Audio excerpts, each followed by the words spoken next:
Olá, conectados de plantão, nosso terceiro podcast, OficinaCast, aqui com a presença ilustre do meu amigo Fábio, show de bola. E hoje vamos falar, gente, ele tem 2 livros maravilhosos aqui, depois vamos ver como é que faz para adquirir, vou deixar o Instagram do Fábio aí.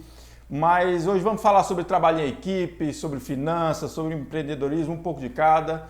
Esse podcast poderia durar pelo menos 24 horas, mas sem mais delongas. Vamos lá, Fábio, satisfação ter você aqui na nossa agência, na Casa dos Criativos e Digitais. O prazer é todo meu, Denis, estar aí conhecendo aqui o espaço lindo e revendo você. Para mim é um grande privilégio vir do Sul e já chegar aqui e estar com vocês nesse momento. E aproveitando logo aí, falando vindo do Sul, Fábio mora em Castanhal. Conta um pouco da tua história, Fábio. É castanhalense? Como é que é? Né? Eu nascido em Castanhal, nascido e criado. E há 3 anos estamos morando em Santa Catarina, na cidade de Itajaí. E viemos, né, visitar a família agora, passar um tempo com a família. E já voltamos à nossa vida normal em Santa Catarina de novo. Que maravilha! E Fábio, e como é que tá lá por Santa Catarina? Como é que tá essa questão Covid, essa questão? Em Santa Catarina nós estamos também meio que aprisionados, né? No começo, logo quando surgiu a pandemia, o governo já nos prendeu em casa, né? Já foi um lockdown imediato. Então, o povo acabou não se contaminando, que foi uma problemática, não é? Porque como prendeu o povo de forma muito precoce, o povo deixou de se contaminar.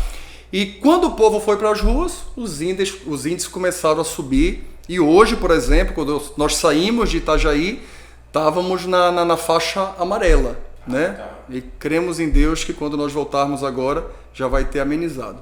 Beleza, vai dar tudo certo. Se Deus quiser. Fábio é formado em administração, tem um currículo grande. Dá uma currículo mediano. Fala um pouco do seu currículo aí. Administração, professor universitário, palestrante, pai e tal. É verdade. Eu sou formado em administração de empresas há quase 14 anos.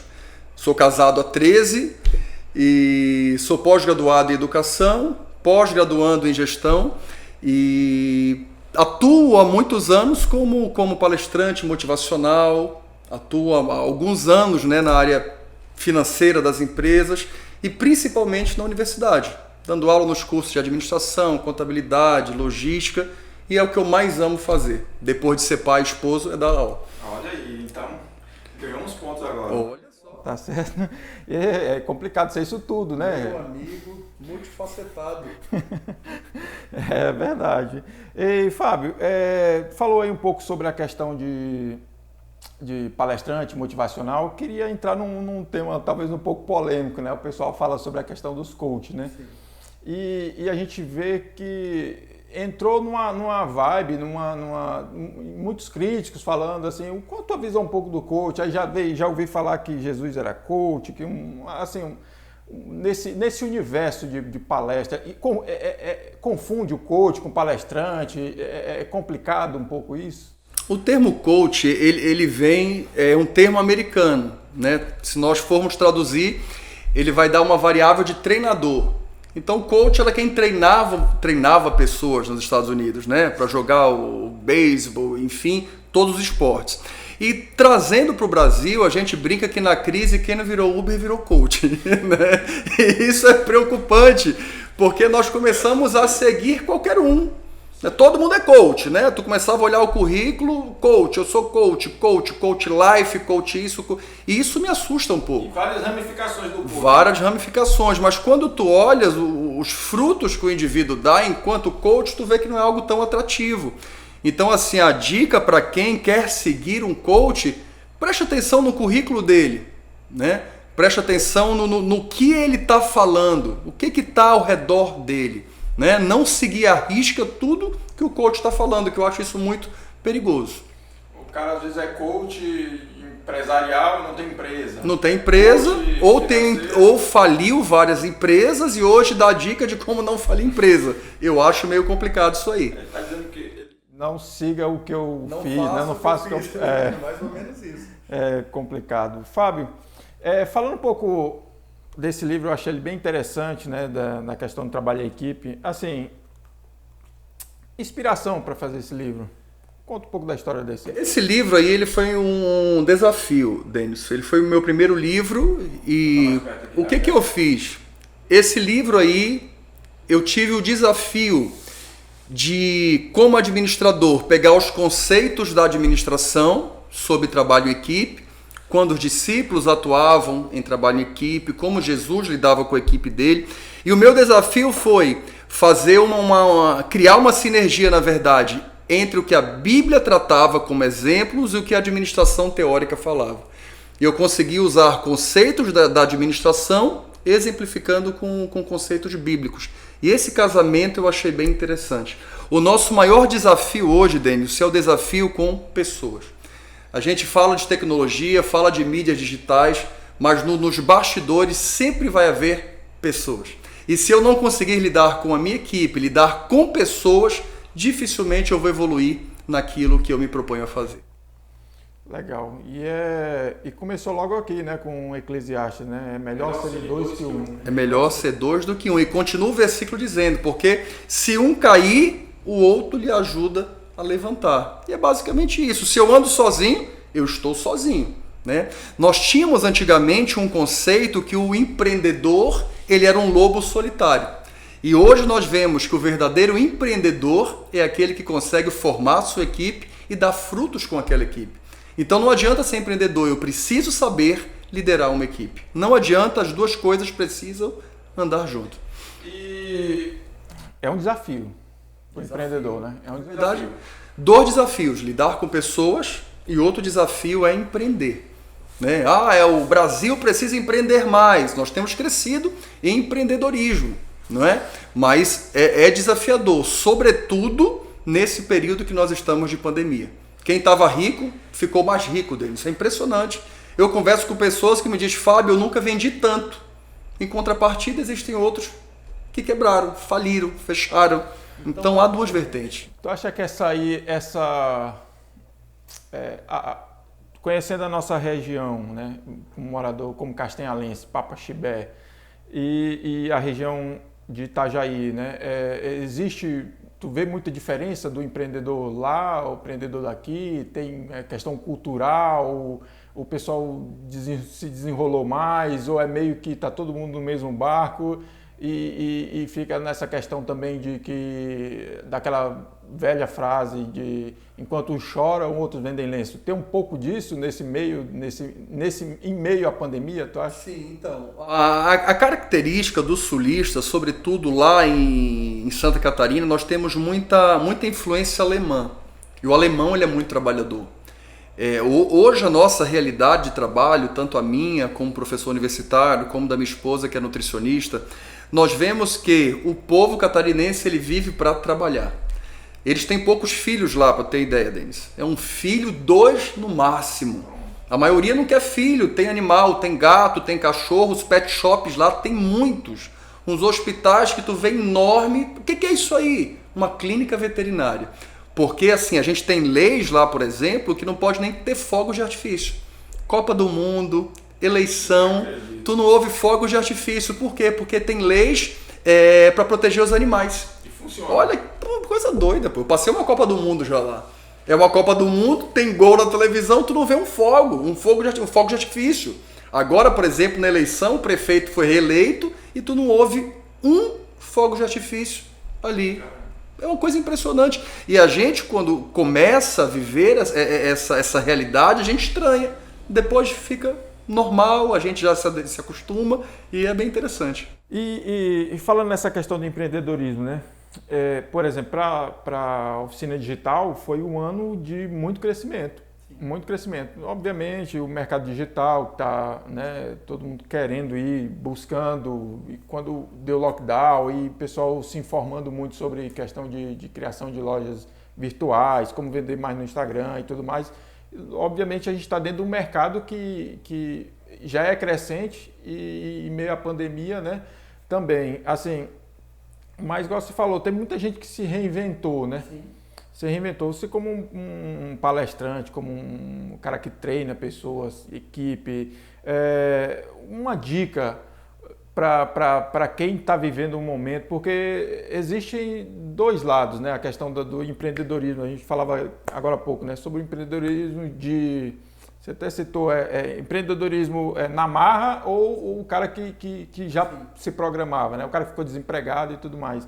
Assim, uma dica, precisa ser mais resiliente, o que é que o cidadão que de repente parou ali de trabalhar, está pensando em fazer, o que é que ele precisa, né, para de repente empreender ou se manter firme nessa pandemia? O que tu acha aí? Sim, vamos por parte. Muitas pessoas falam assim, Fábio, mas quando será que as coisas vão voltar ao normal? Eu não acredito mais no normal como era, Denis. Isso eu não acredito. Eu não acredito que nós vamos voltar a ter a vida que nós tínhamos. É criado um novo normal aí. Nós fomos desconstruídos para ser reconstruídos. Isso aí é fato. Essa máscara, eu acredito que ela vai nos acompanhar por algum tempo, né? Como no Japão, na China, isso já é muito comum para eles. O álcool em gel vai ser o nosso parceiro por algum tempo, eu acredito nisso.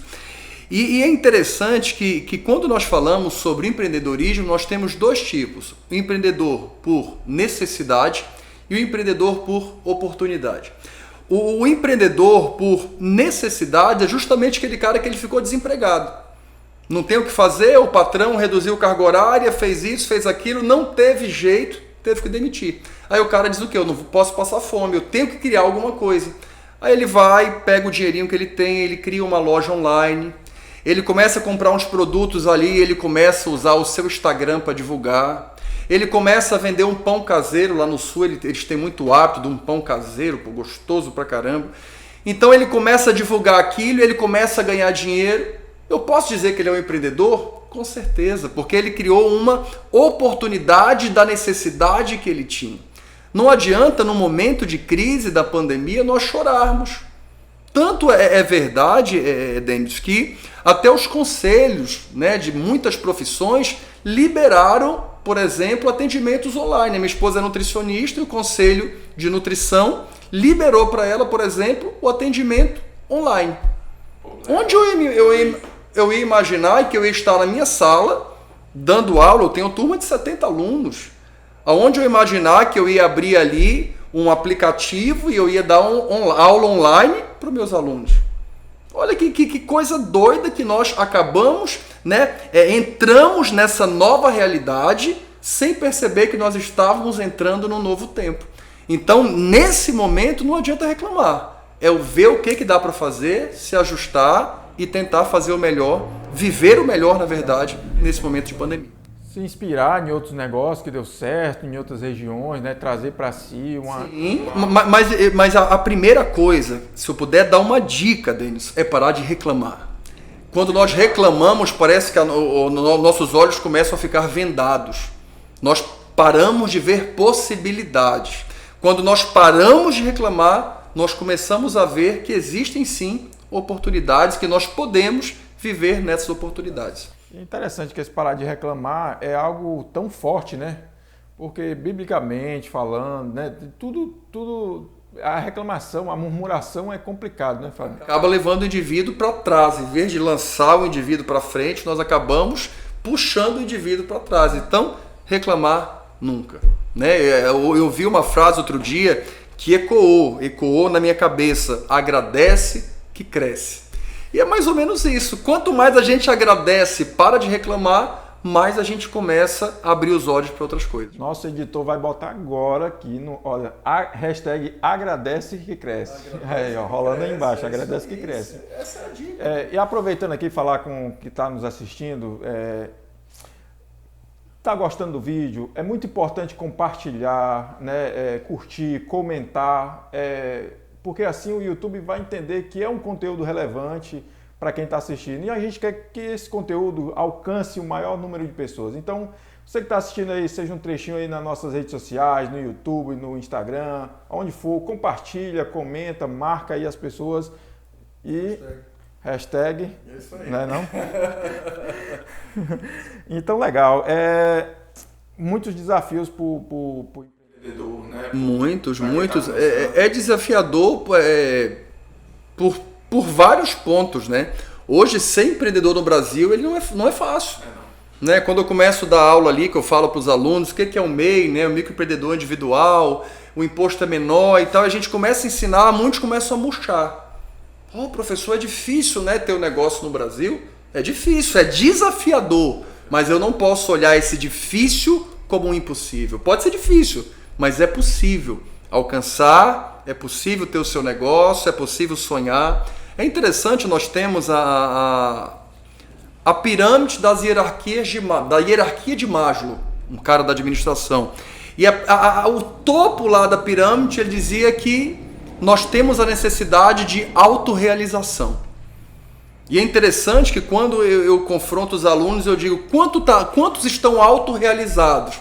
Eu não, professor, eu não. E a gente vai colocando outras prioridades e a nossa autorrealização vai lá. Um dia se der, eu me autorrealizo.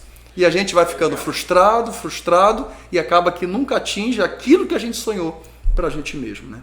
Infelizmente. Eu marquei aqui uma página, vai bem de frente com isso que a gente está falando, na 73 do livro aqui do Fábio, ele diz o seguinte, para refletir e praticar, né? Tanto aqui eu acho que serve para o empreendedorismo quanto para a vida, né? Alguns questionamentos, né? Tenho prazer em trabalhar em equipe visando sempre o bem comum do meu grupo? É uma pergunta. Tenho me disposto a cooperar com a obra do Senhor, aqui mais cabe também, de forma proativa, sendo servo e voluntário. Minhas palavras incentivam as pessoas, né, intensificarem seus dons na obra ou desanima, né? Você crê que Deus também pode agir na diversidade? Então, eu parei para refletir aqui porque antes de empreender, né, ou antes de fazer começar um negócio, eu acho que tem alguns questionamentos desses. Sim. Eu usei um termo ali, proatividade. Existem dois tipos de indivíduos, aquele que é proativo e aquele que é reativo. O que é isso, Fábio? Qual que é a diferença? O cara que é proativo é aquele que vai à frente. Eu não preciso pedir, Denis, faz tal coisa para mim. Você vai dizer, não, Fábio, eu já fiz. Não precisa o chefe estar lá em cima, o líder precisa estar em cima, o indivíduo sabe o que ele tem que fazer e ele faz. Já o indivíduo que é reativo tem que ser aquele cara ao contrário, né? Faz tal coisa, ele vai e faz. Fulano já fez tal coisa, eu já vou fazer. Então o indivíduo que quer ser ou pretende ser um empreendedor não tem lugar para o reativo, ele precisa ser reativo.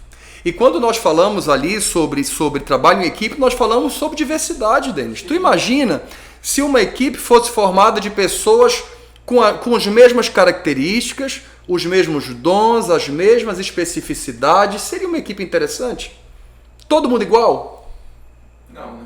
É justamente na diversidade que a gente se completa. É nas diferenças que nós começamos a nos alinhar. O que você não tem, eu tenho. O que você tem, eu não tenho. O que o outro tem, eu não tenho. E a gente vai se ajustando. Isso é equipe, é soma. É um quebra-cabeça que vai se ligando. Parece ser bem fácil, né?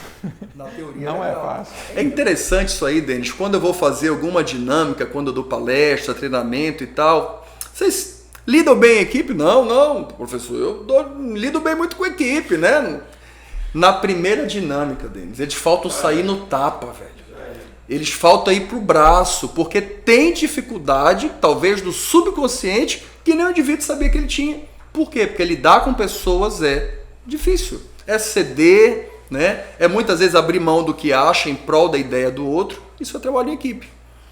E a gente vê muito isso. Eu recebi muito currículo, já analisei muito currículo, viu, Fábio? Mas assim, no currículo do indivíduo, do candidato, aparece lá, não, tem facilidade de trabalhar em equipe, né? Tal, e, enfim, de vencer desafios, obstáculos e tudo mais, mas na primeira dinâmica exatamente, o cara já se entrega, né? Eu pulei aqui e até começar por aqui, olha só, no primeiro capítulo aqui, interessante, tu colocou uma frase de Ayrton Senna, né? Eu sou parte de uma equipe, então, quando venço, não sou eu apenas que venço. De forma, termino o trabalho de um enorme de uma equipe, né? Então ele reconhecia ali, o Senna reconhecia, né? E tanto é que essa frase é emblemática, que quando ele vencia, né? A bandeirinha lá, todo mundo gritando o nome, mas ele terminava o trabalho, né? Eu digo até assim, a gente fala muito de desafio aqui, porque eu acho que tudo são desafios a ser vencido, né? E, então o ser humano tem que compreender mesmo realmente esse trabalho em equipe, né?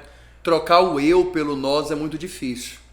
Isso aí. Eu lembro quando eu casei, foi o meu maior desafio, Denis, né? Que eu dizia, meu carro, minha casa. E o tempo de casamento vai me ensinando que é nosso carro, nossa casa, nosso. E no contexto do trabalho em equipe não é diferente. Porque nós precisamos dizer a nossa equipe, o nosso resultado. Não adianta o líder, né? Tufar o peito, eu bati a meta. Não, a minha equipe bateu a meta. A minha equipe trabalhou, nós conseguimos. Porque nós temos hoje, eu digo também nesse livro aí, a diferença entre chefe e líder.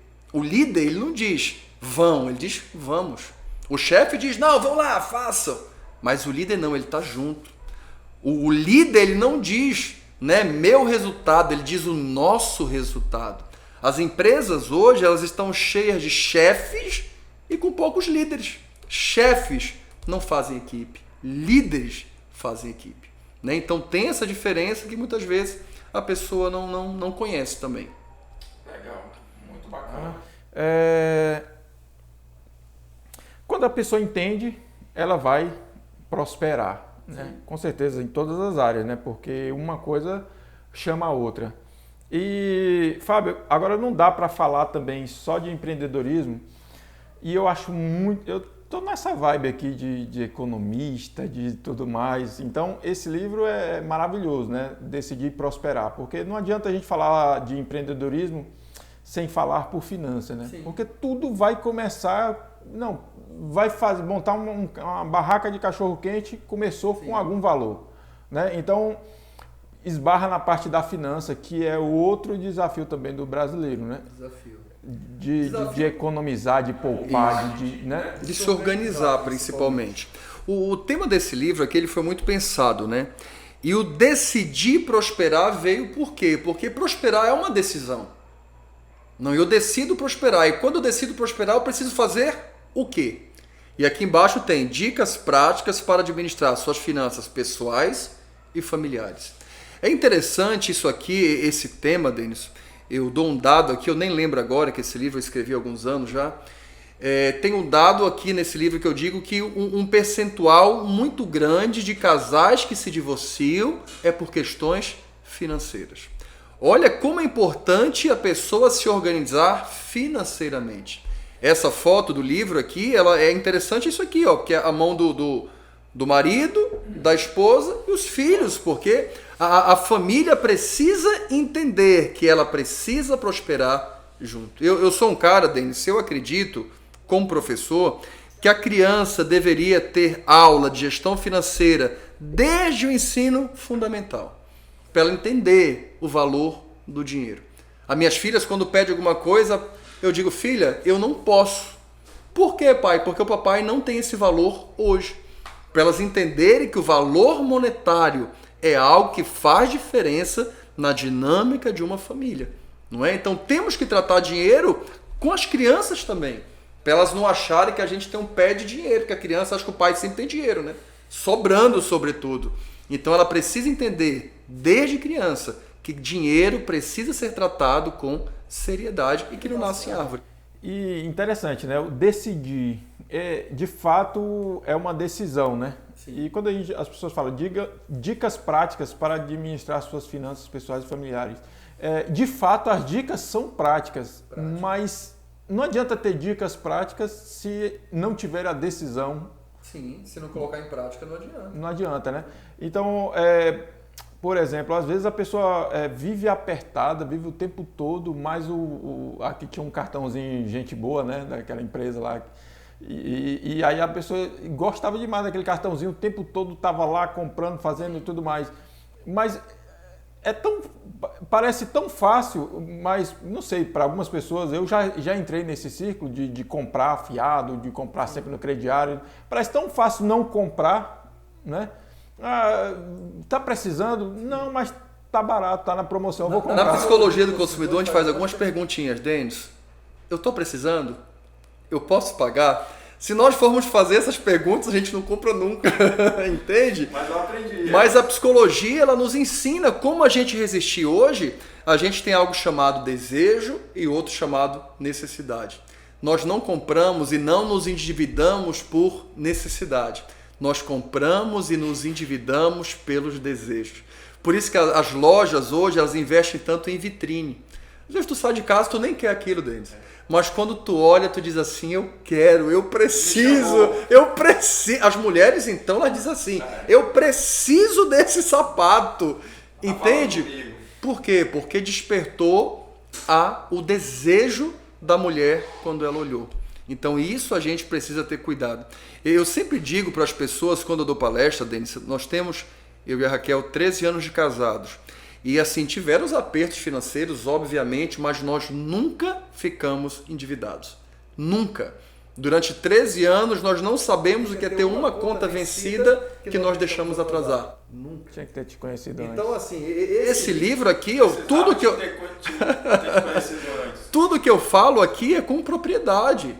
Passamos, quando nós chegamos no Sul, momentos muito difíceis, mas nunca estivemos endividados. Mas nunca colocamos as nossas mãos aonde nós não podíamos alcançar.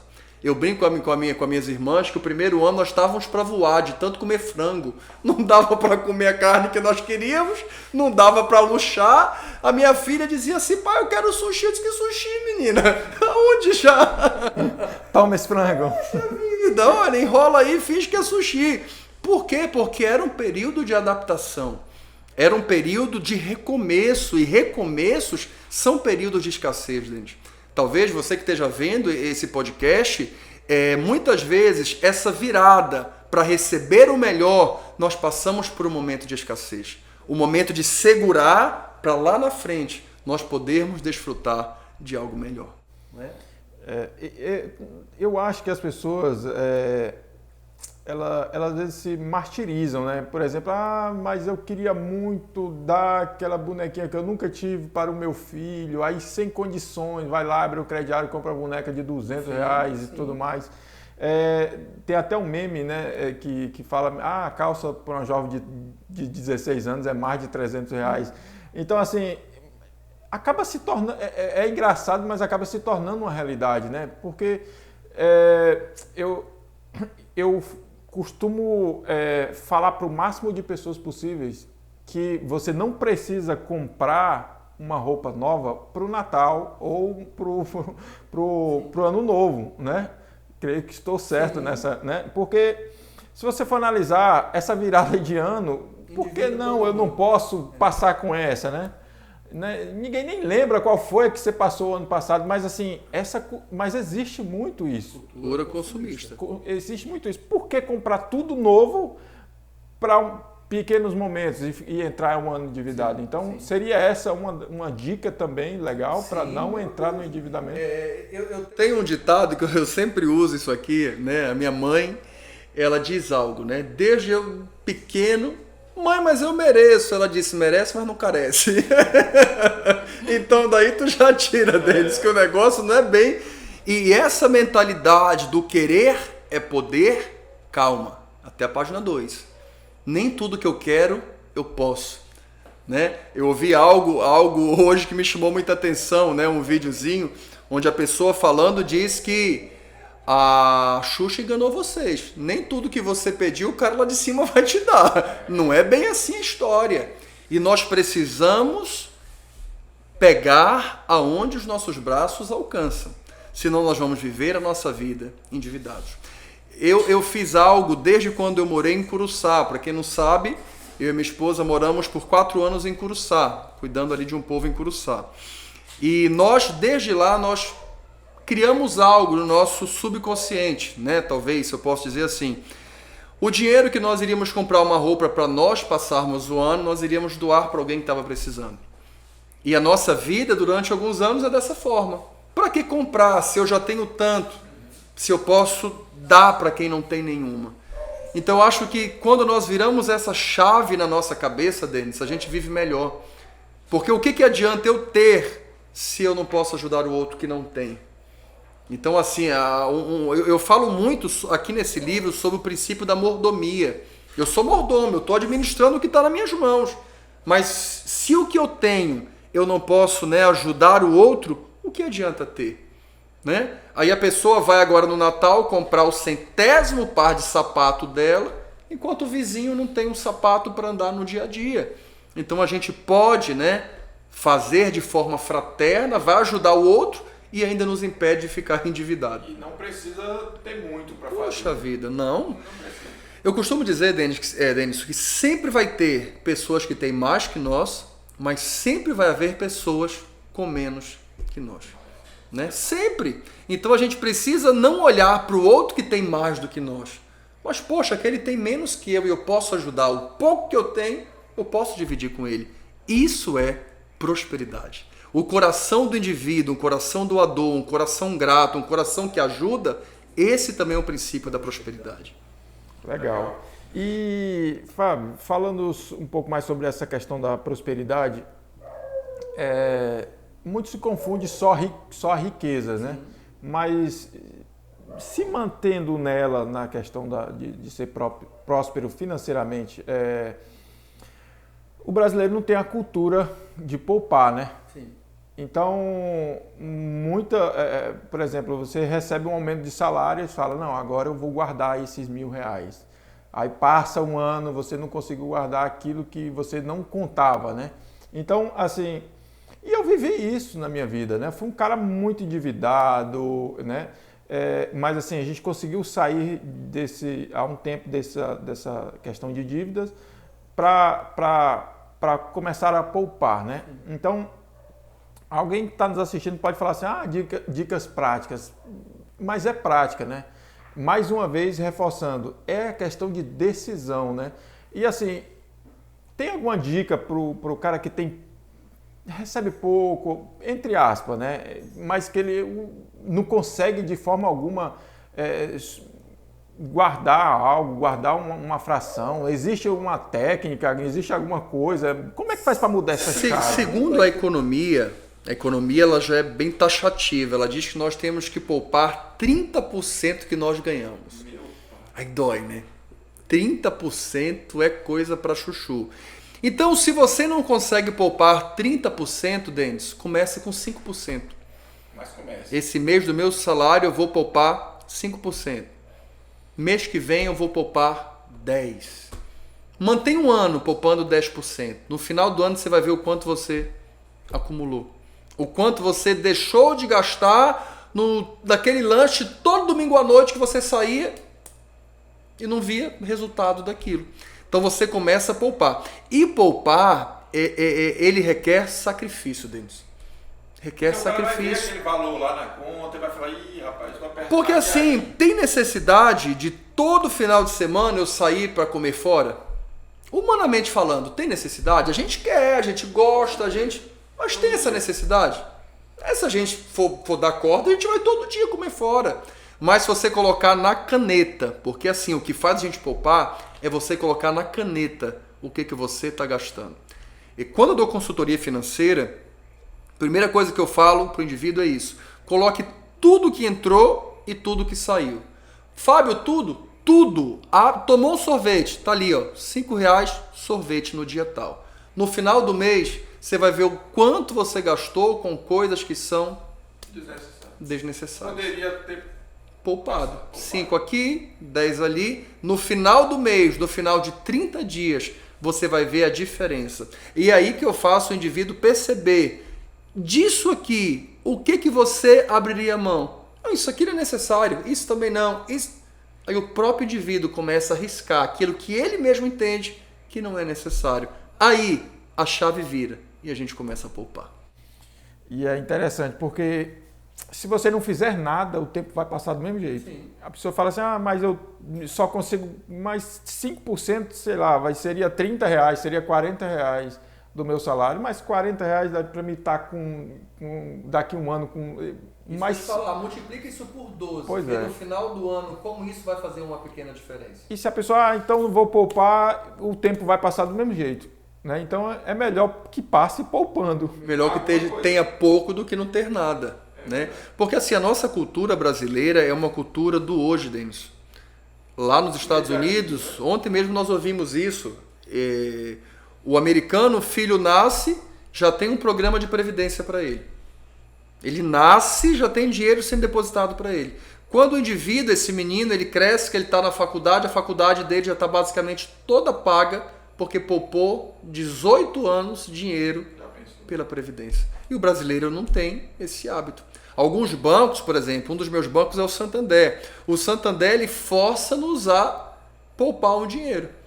Quando cai o meu salário da conta do Santander, um valor ali já vai automaticamente para a minha poupança. Automaticamente todo mês. Posso resgatar? Posso. Mas ele quer me estimular a todo mês poupar aquele valor, para ver se isso entra na cabeça do indivíduo. Você, como professor, sabe, né? Entende também que falta muito isso na questão educacional, né? na nossa grade curricular, escolar. E seria uma quebra mesmo assim de se incluísse a disciplina, como algo obrigatório. Por que não? Por que o menino não aprende? Não seria melhor aprender sobre economia do que sobre, sei lá, alguma coisa... Na verdade, eles querem já, na verdade, quando eu falo eles, o nosso programa, a nossa grade curricular do ensino fundamental e médio, ela quer fazer com que esse indivíduo só aprenda isso lá no curso superior, que eu acho um atraso. Né? Hoje, a nossa grade tem a matemática, o português, mas eu acho que a nossa matemática ela poderia ser mais problematizada. Né? Isso aqui está acontecendo aqui, o que dá para fazer com esse valor? A escola da minha filha, o ano passado, antes da pandemia, levou elas, pediram para os pais, olha, pais, mandem R$10 para cada criança que hoje nós vamos ao mercado. Ou a excursão foi para o mercado. Pegou as crianças da turma da minha filha, do segundo, terceiro ano, as professoras levou as crianças para o mercado para elas verem o que dava para comprar com aquele valor que elas tinham na mão. Isso é gestão financeira. A criança saber que ela tem R$10 e que ela não pode levar o mercado todo. Que ela não pode levar o Kinder Ovo que ela quer. Ela tem que ver o que ela pode comprar com o valor que tem nas mãos dela. Quantas vezes a gente tem aquele valor na mão, Denis? Eu quero esse, mas eu só posso levar esse. Isso é gestão financeira. Né? E quando eu levo só o que eu posso, eu não fico endividado. Olha só, isso é maravilhoso. Isso tem que ter em todas as escolas. Uma coisa simples que dá um resultado fenomenal. Fenomenal. E, de fato, existe. Seria muito maravilhoso, porque tem tanta coisa que eu já estudei logo com meus filhos agora, que eu estudei lá atrás. Eu falei, meu Deus, estou vendo isso de novo, não suportava. Né? Então, eu costumo falar que eu sou normal, não gosto de estudar. Eu já gosto deles. Acho que para mim, ser professor é justamente pelo fato de gostar de aprender. Né? Tem coisas, eu formei tem 13 anos, né? Então muita coisa mudou. Principalmente com essa era digital, essa revolução tecnológica, muita coisa mudou. Então, assim, estar estudando para dar aula é me deixar sempre atualizado.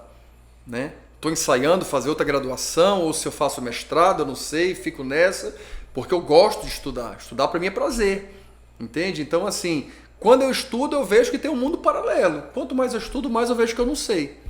É isso que me leva a estudar. Quanto mais eu procuro, mais eu vejo que eu sei. E quando a gente fala sobre estudar, a gente não é só estar ali na sala de aula, né? Então, a partir do momento que você lê um livro, lê um jornal, lê uma matéria, vê um podcast como esse, você está aprendendo. Está aprendendo, obviamente. Na verdade. Então, você que é empreendedor, fique ligado, analise, né, Fábio? Sim. Outros mercados, tente poupar um pouco. Você que sonha em empreender, comece a poupar agora, comece a estudar, né? E principalmente o tema do livro aqui, ó, decida, né? Decida prosperar. Decidir prosperar é algo que deu certo para mim, Sim. Né? E eu tenho certeza que muita gente que tomou essa decisão de decidir prosperar, Sim. foi algo que acabou mudando. E, Fábio, em meio a essa pandemia, mais uma vez falando sobre essas dificuldades, né? Eu fico pensando se já veio para nos ensinar bastante, né? Porque assim, nós estamos falando hoje para quem não poupa, né? Começar a poupar, né? Mas a pandemia veio para falar assim, ei, tu já tinha que estar preparado, né? Sim. Porque ninguém sabe o que vem pela frente, outros tempos, né? Então é importantíssimo demais estar preparado, né? Sempre, sempre, sempre, em todos os sentidos, né? A pandemia, eu costumo dizer, Denis, que quem era bom ficou ainda melhor e quem era ruim parece que piorou. É interessante como nós vimos o desamor, né? Quando você vai, por exemplo, no comércio que você vê uma pessoa sem máscara, é uma falta de respeito com o outro. Porque eu posso estar contaminado e eu estou transmitindo para o outro indiretamente. Sabe? Então eu penso que a preocupação não pode ser só comigo. Eu preciso pensar no outro. E quando você coloca a sua máscara, você está pensando não só em você, mas pensando no outro. Não é? Então falar sobre pandemia é falar sobre rever conceitos na nossa cabeça. Pô, o que isso criou de bom em mim? O que isso me fez melhorar? O que isso me fez refletir? Né? Eu comecei a gravar na pandemia, Denis, o fast food diário. Fast food diário são palavras rápidas que alimentam. Né? Muita gente entrando em contato com a gente com depressão na pandemia.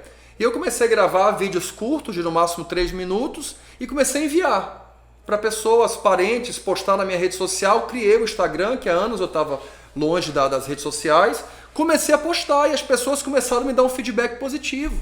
Fábio, continua, isso mesmo, está me ajudando, porque as pessoas estavam desesperadas.